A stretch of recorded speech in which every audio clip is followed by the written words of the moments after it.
Steve, I want to start with you, and I'll ask you the same question. I'm not talking to you. So you should start with someone else. But I'll ask you the same question I asked Steve Novak. When you see all of these players and coaches and all of the supporters of the program and those who've worked so hard to make it what it is, it's got to make you feel incredibly proud to be the head coach here. Well, it's overwhelming. When you think about the state of college basketball, and there's a lot of outstanding programs out there. There's less than a handful of programs that could have a night like tonight. And obviously the former players, the former coaches, the fans in the community, the way the school supports it. This is an incredibly unique place. And it's such an honor to be a part of a night like this. So you're almost at a loss for words on how to capture what a night like this means. But I've been around it long enough to know that not many places could do it. That's exactly right. Kevin, when you first got the job here at Marquette, what did you think when you walked in? I want to point one thing out, Jay, before I answer that. I get to my table tonight. This dude says we're on a 2-glass of wine limit. So it did make me think back to my days here at Marquette. Another great tradition is that the Jesuits took a vow of poverty and they want us to keep it. Where I'm from, we had 2 glasses of wine in kindergarten every day. That explains it. You know what? Careful, Woj. I got a couple good stories on you. I was surprised I got the job. 4 head coaches interviewed and I interviewed. I didn't know if I was going to get it or not. When I got it, Marquette has always had a great name, but we didn't have great talent at the time. We were in the MCC, which I knew was below Marquette's standard for what we wanted to do in the future. So we just tried to get a little bit at a time, get better a little bit at a time. Every single year, recruit good guys, recruit tough guys, and just put our head down and went to work, and it worked out that we were able to build it. Was there a recruit that you convinced to come to Marquette that was the difference maker? Tony Miller. Greatest leader. I coached in the NBA for 11 years and in college for 25. The greatest leader you could ever have on any team. We had the 3 Wisconsin kids and Ron Curry the first year came. Ron is a transfer and sat out. But we didn't have a true point guard. We had poor Rob Lauderman playing point guard. He couldn't even dribble his left hand. And, so Tony really put the whole thing together for us and was a great, great, great leader on and off the court. A great leader, not a very good cruise director. That's a fact. I told him to leave Lawrence out there. That's what a good leader he was. Mike, how about your tenure? When you got the job at Marquette, what did you think when you walked in? Well, I followed Kevin in the success of getting to the Sweet 16, and that was great, except that the 3 best players in that team had graduated. However, I did have Tony Miller back for another year, and a lot of talented, really big guys. And they had a defensive philosophy that was ingrained to them. As we all know, Kevin thinks, mother is half a word, so.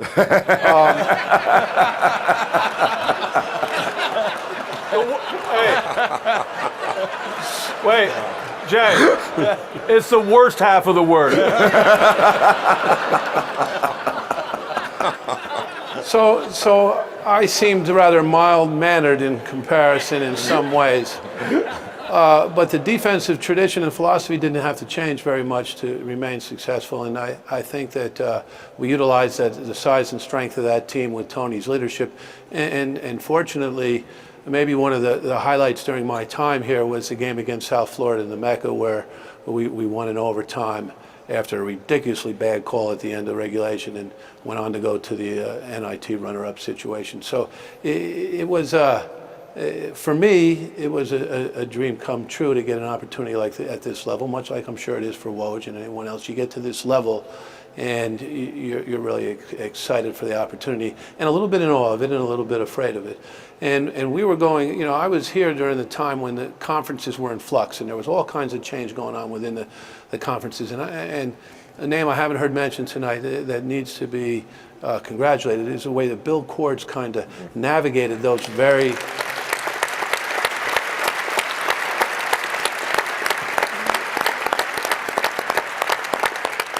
very muddied waters to get Marquette to the Big East, which is, as we all know, the premier league where there's no football involved, and right where they belong.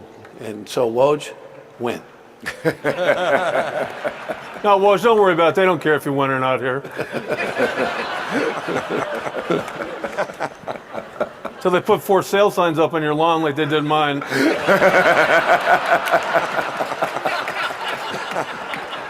Yeah, but he won, Woj. And he won. Wow, this was such a good idea. Kevin, you got to tell the story about having Sean at McDonald's on a Saturday morning, and you had Sean go to the car because a couple people accosted you after a game from the night before. They did, and it was In Mequon, of course. Mequon, Suburbia, USA. That was the day after my son saw these 4 sale signs. He goes, "Dad, are we moving?" I said, "I'm not sure. I better call Bill." What the hell's going on? These guys went after me at McDonald's. So I said, "Sean, you got to go to the car." And I came back in. I locked PG. it's always PG. Okay. I locked him in the car, and I came in. I said, "Now, I'm going to kick your asses all over this McDonald's."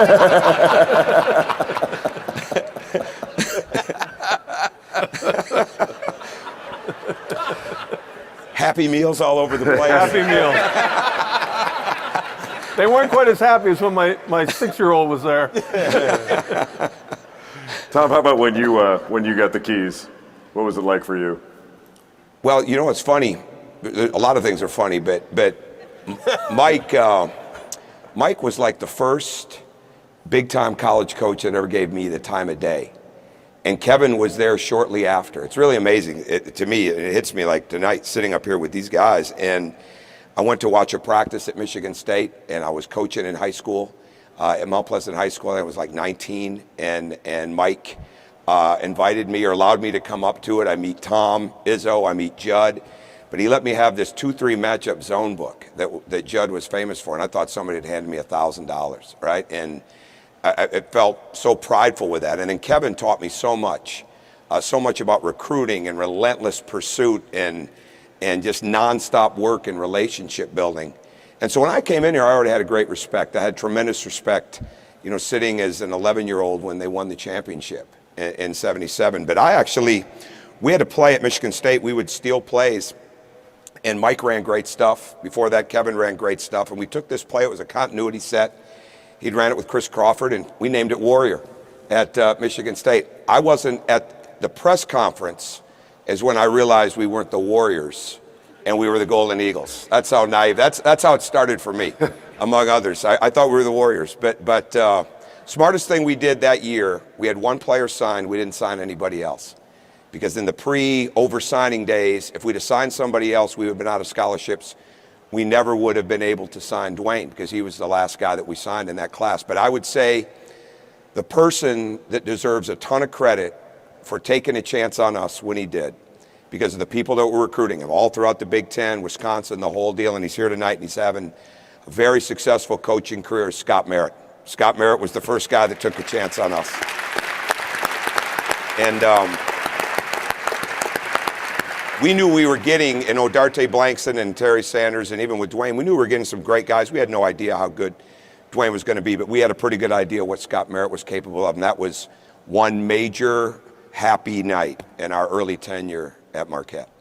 You know, the way you instilled work ethic and leadership into your players was really eye-opening for me. You were kind enough to let me into your practices, and I got to watch you work. And was that the cornerstone of the program you built here, more than anything? The work ethic, absolutely. Yeah. Absolutely. And I think I look back at so much in a career, you know, at this point, and I realize how many mistakes I made. And early on here, I had no idea. I knew the standard that I wanted to meet. I knew the standard that I had been taught to meet, you know, from watching the Mike Deans and the Kevin O'Neills, from working for Ralph Willard, for working for Tom Izzo. But I had no idea how to really help people meet the standard that I wanted them to meet. But the place that I think we really took our chances in the sense of really driving, going above and beyond, and really learn that you could get so much more out of people than what they thought they could get was on the court in the individual workouts. And it's a tribute to what Mike did when we walked in here. There were some outstanding young people. I mean, outstanding, and they're just, for Illuminamica to be back here the way he is from Sweden. So many of our first teams, you know, Mike's last team, our first team, they're all back in here tonight.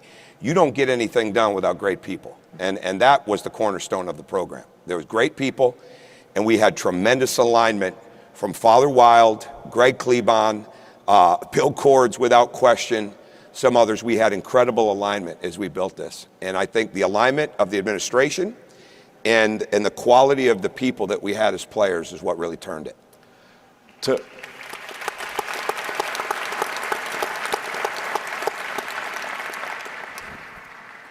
We've all seen great players and in our times in the game, but you got to coach Dwyane Wade every day and see him every day in practice. What was that like? It was fun because you're watching a guy that came in, and he'd be the first to tell you that he was fairly slow. His jump shot, you know, if he was shooting at the basket in front of him, his follow through was sometimes off to the side of the one behind him, you know, on the side. He epitomized, along with Brian Baroni, Aluma, John Kyle, Greg Clausen, so many guys that are here, Bart Miller, a standard of work, a desire, right? At overcoming what people thought you might be, or thought what kind of player you were, because this was a guy going into the summer of his senior year, as most people will remember here, when the rankings would come out, he wasn't in the top 500. I mean, he had 4 other scholarship offers. So he had a hunger. He had a real humility, and over a period of time, the things that separated him, and they came forth in practice. He had tremendous vision with the way that he played, so he could really see. He had a hunger, but he had a gift of honesty, and he never walked out of practice. We had our moments, right? We all had our moments in there, but there was never a time that I coached him where I looked at that and I said, we've got to bring him down a peg. Right, his head's too big right now. It never felt like that. And I'll never forget, we had an incredible winning streak. I think it was like 32, 33 games. We lose on a Saturday to Louisville. And I'm home on Sunday, and I get a call in the afternoon, and he was in a legit apology mode. And it wasn't one of those fake, hey, coach, my bad. It wasn't one of those deals. It was real. I mean, it was real. It was almost tears on the other end. And it was one of those moments where he said, that's never going to happen again. He didn't say we'd never lose again. He said, I'm never going to be the reason we lost again. And lo and behold, here we go, right? And we finished it in New Orleans. And that's the epitomizes him. I mean, he worked every day. So. Steve, you played at the highest level, and you've been a part of a program. He was on a team at the highest level.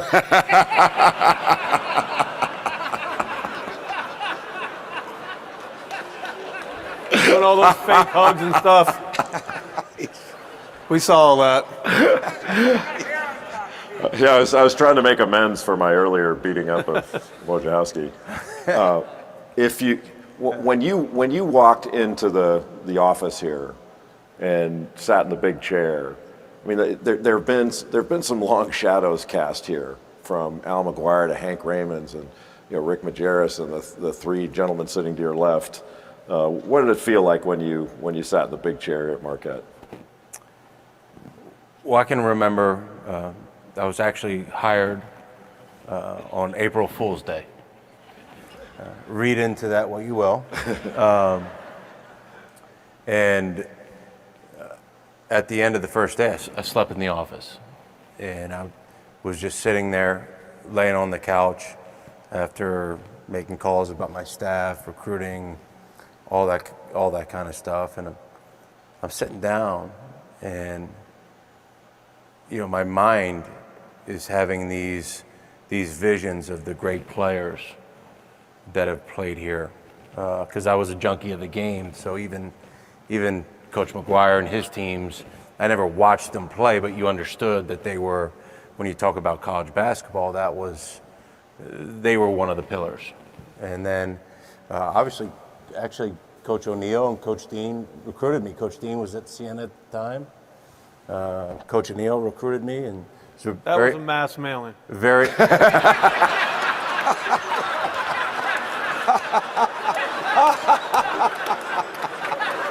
It was a very brief recruitment because my mom said you'll never play for that month. However those two words fit together, I don't know them as well as you, Coach. But like when you're playing college basketball, you understand who your competition is, and so. But then when you get into coaching, and I was very fortunate to get into coaching as a 21-year-old, and you start diving into who's coaching, who's playing, all those things. And for me, it was watching Coach Crean's Marquette teams. And I'm fortunate to have one of his players on my staff in Travis Deane. And remembering that Final Four,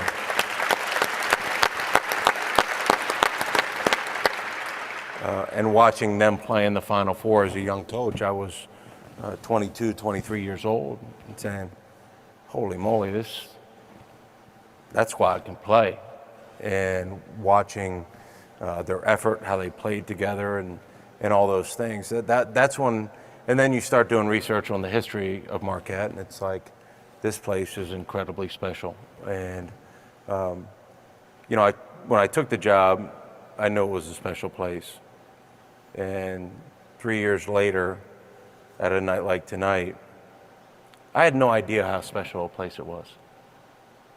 And it's because of what Coach Crean has done, Coach Deane has done. Well, Coach O'Neal, and then all the former players. But I'm honored to be a part of a night like this. I'm honored to sit on stage with these guys. And, not only do I want to make the former players proud, but I want to make the former coaches proud. And, that's our mission now. Kevin.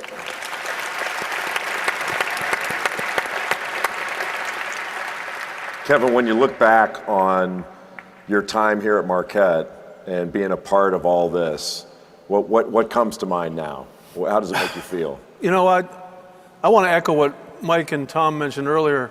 A couple of people that are here tonight were as big a part of anything as the head coaches, the assistant coaches, and the players. One of them was Bill Cords, who did an unbelievable job here.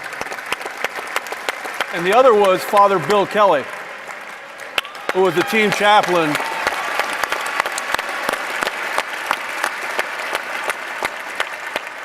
I can't tell you how many times he tried to save my soul. To no avail. And, but they were such a big part of everything. And I remember the little things like that, the people that were there to pick you up after tough losses. The fans were tremendous here. They still are. When you get right down to it, it's one of the top 15, 20 jobs in America because of the fan base. Because coaches and players come and go and all that, but these fans are going to be here forever. And the fact that They stay behind their team no matter what. Hey, the simple phrase, "We are Marquette." I mean, it just says it all. That's what they are. They're Marquette, and that's it.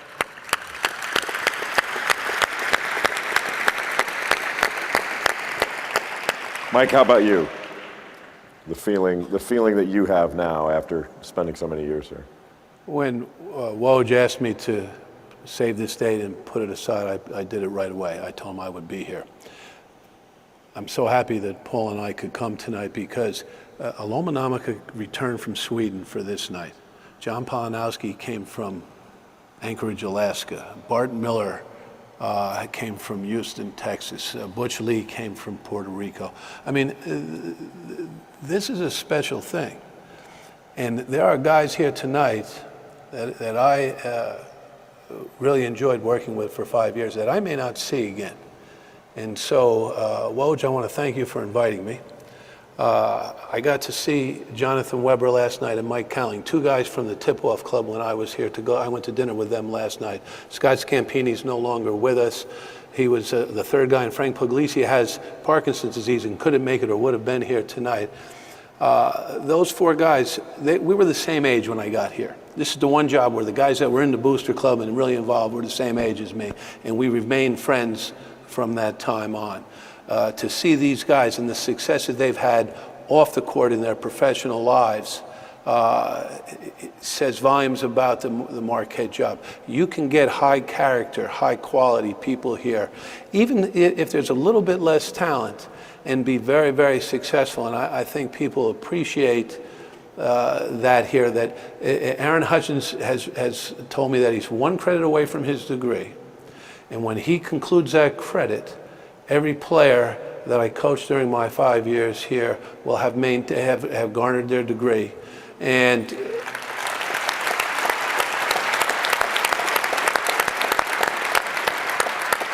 John Kyle Miller has his doctorate degree in engineering. Bart Miller got 800 on the math SAT. That's more than you got on both parts, Jay. And before I turn this back to you, I recruited Coach Wojciechowski. I was hoping during five-star camp that he would sprain his ankle. Not real bad, but just enough so that he couldn't get through the July period. Because you had to watch him and continue to watch him to appreciate what he was. He wasn't terribly quick. He wasn't terribly athletic. He wasn't terribly fast. But one thing happened every game that he played in. His team got more points than the other team. And that was, he was a leader, he had court vision, he had a great skill set, and he had a fierce determination that is not something that you can teach in a guy. It has to be there. And obviously as the summer went along, more and more people got to see that, and he obviously ended up at the very highest level at Duke, and then had a very, very successful career there. I'm glad I stopped watching him.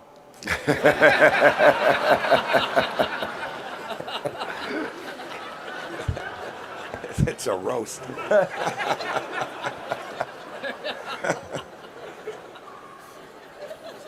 I'm not surprised that he's here at Marquette, and I think he's absolutely the perfect fit for this job. Yep. And I want him to know that he's got a fan in me and Paula forever.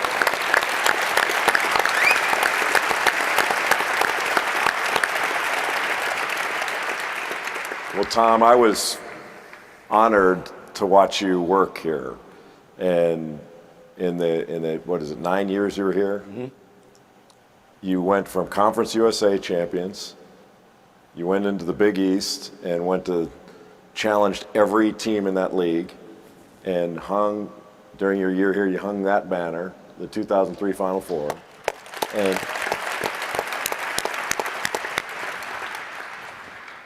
you're in the bricks here. When you come back here now, it's first time in a while. Yeah. What does it feel like to you right now? Oh, I think it's going to be hard. We had great moments in 9 years, but in all honesty, to have my family back and to see so many people and with Mike said, so many guys like John and Aluma that come back like this, it's going to be hard to top this night. And that's sincere, because there's a couple things that really stand out about here. And listening to Joe and Jim Jones talk about family, and Ron Curry, and it went right on down the line. And I know when we came, we recruited to the tradition of Marquette. We recruited to the toughness of Marquette. We recruited to this tradition of excellence, where people maybe always didn't understand what it was about. But like when you came in here and played, like you knew you were there, and we wanted to have that kind of team. And the thing that I look back at this now, and I got a year and a half with Al McGuire. And when Joe and Jim, they talk about family as players, I think that's kind of how it was for coaches, because Al McGuire allowed that to happen. You had to beg him, in the sense of he didn't want to intrude. He didn't want to be around it too much, in the sense of he never wanted his presence to overwhelm what you were trying to do. And trust me, not all the legends are like that, right? They're not, but he was. And I'll never forget my first time with him. We're out on, it was one of those days, it would take forever to talk about all the places we went, but it was all over Wisconsin in about a 30-mile radius. And anybody that ever rode with Al knew that you weren't quite sure if you were going to make it the next mile, right? But it was part of the thrill, right? But he said, don't ever let what I did get in the way of you doing your best. He said the Big East wasn't here, the NBA wasn't what it is now, so you run your own race. And I'll never forget that, because then I held him to it. Like, he would start to give me coaching advice. Hank Raymond's was like that. Rick came back and was doing the games. I always looked up to Kevin and Mike. Our staffs were like that. Steve epitomizes, and Buzz epitomized it after I left, and all the other players, they epitomized what was on the court. What was on the court was hardworking, high-level character guys. As Al said, Marquette is a curb-to-curb school, and you know what? We wore that like there couldn't have been a better thing for us to sell. We were recruiting toughness. We were recruiting people that gave effort. We were recruiting people that had perseverance and had overcome things. And that's what Marquette is. And I'm telling you, 9 years later, Tom Izzo said something. He'd said it for the last couple of years that I was here, and he said it numerous times. He said, you got the greatest job in the country. You'll never have a situation like you have there. And I knew he was right, but I didn't know how right he was. And it's not just because of this great building, and it's not just because of this great school. It's because of the alignment that we had with this administration. It's because of the alignment and the work that people put forth and put together. It was because of the blue-collar attitude that people had, and it epitomized on the court because the fans appreciated it. And that's why it was an absolute honor to walk in here every day and be the coach at Marquette. And we all know what Steve is going through, because you have a pride and you have a perseverance and you have a toughness about you, but you want to live up to what this is all about. What Al McGuire did before all of us, or what Hank Raymonds did and Rick Majerus, what Mike and Kevin did, that's what we're all trying to live up to, and that's a heck of a standard to reach, and Steve's well on his way to reaching it. And as I said to him a little bit ago, no matter how long he coaches here, I hope he wins a national championship here, multiple national championships. Him putting this together tonight is going to be part of the legacy that he'll have for as long as he's in coaching the rest of his life. Thank you. Thank you.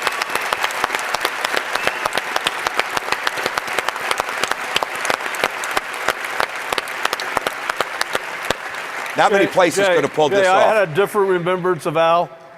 I had 5 years of him. He came in my office almost every day looking for free food. And every Tuesday at our press luncheon, gave me a list of people's names and addresses to send free T-shirts to.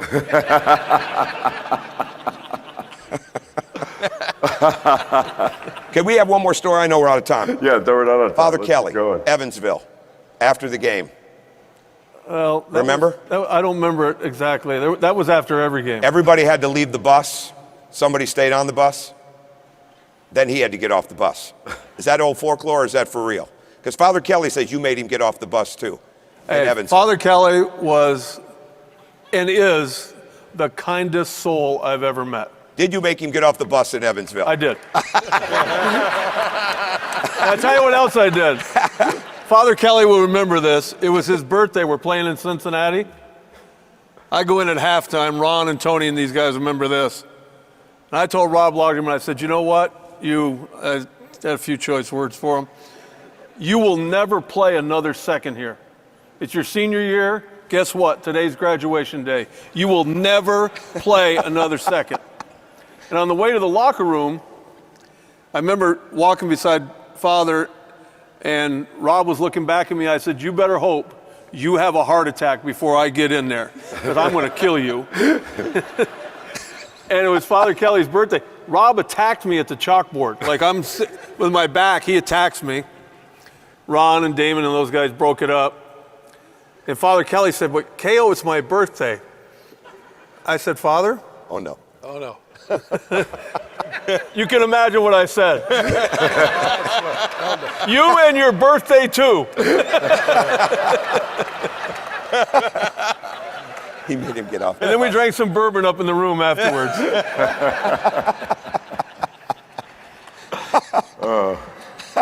Well, Steve, Doesn't seem like it's all that much to follow now, is it? Yeah. Jay, you've done a bang-up job. You're a great friend. kind of got out of control. But I have to tell you this.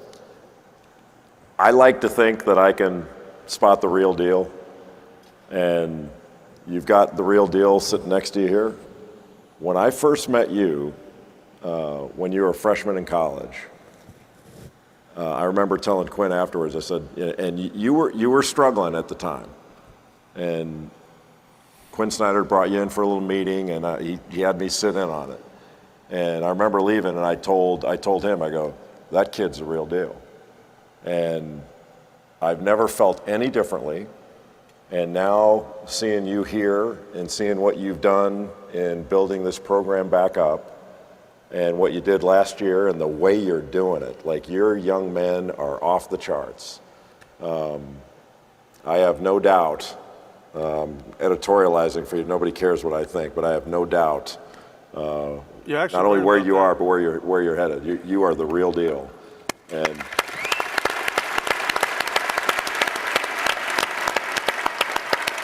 I want to end the evening. We've heard so many amazing things from amazing people. And Aaron Hutchins said, don't take it for granted. And that hit me unbelievably hard. Don't take it for granted. But I want to give you the last word on 100 years of Marquette basketball. And I'm asking you to put this evening in perspective. And that's a tall task, because it's been an incredible evening. Thanks for having me to just sit and listen. It's been remarkable. Yeah. Well, thank you for being here.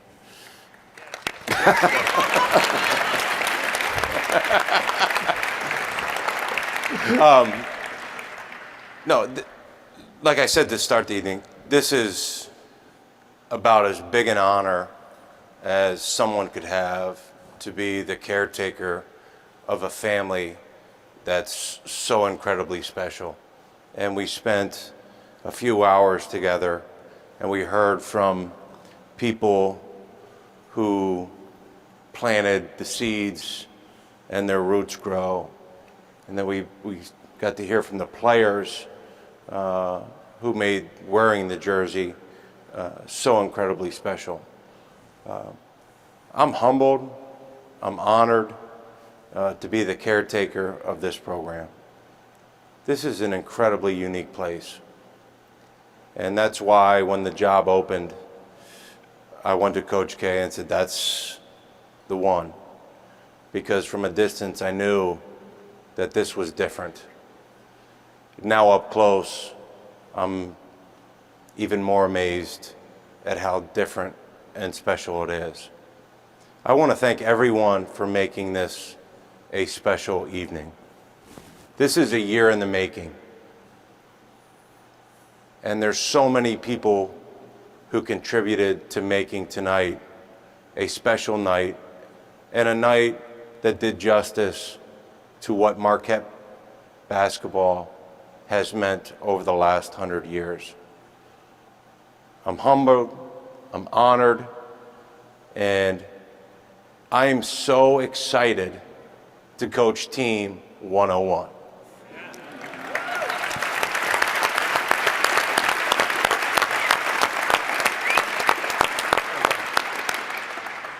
And if we can accomplish, I would say a fraction, but I won't accomplish as much.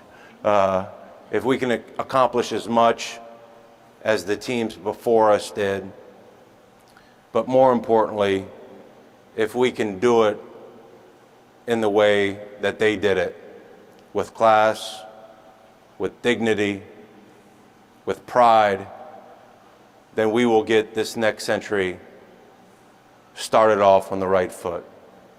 So thank you all very much for being here. I hope you had as good a time as I did, and hopefully these guys did. And we'll see you at the 200th. Don't see me. Have a great night. Thanks, man. Appreciate it.